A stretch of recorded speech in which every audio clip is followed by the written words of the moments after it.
All right.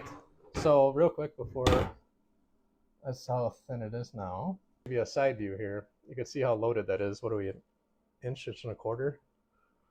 And then to give you a perspective, this was the cooked pizza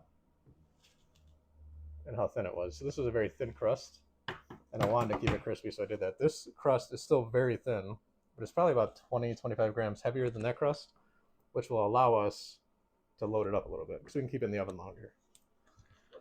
Another thing that's happening is that the stone in the oven didn't fully come up to temp. So that's going to allow us to bake it, start to get everything cooking well, and then we'll move it to the top.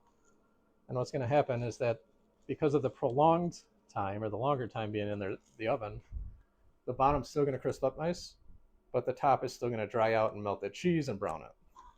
So we're going to put this in even though the stone is not fully up to temp. And this is part of where I really appreciate cooking over baking, is being able to play around with this stuff. Might sound a little weird, but I am a little weird.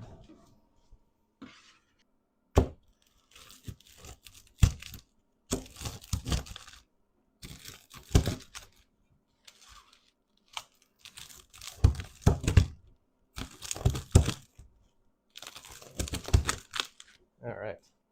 My aesthetics can always use a little work.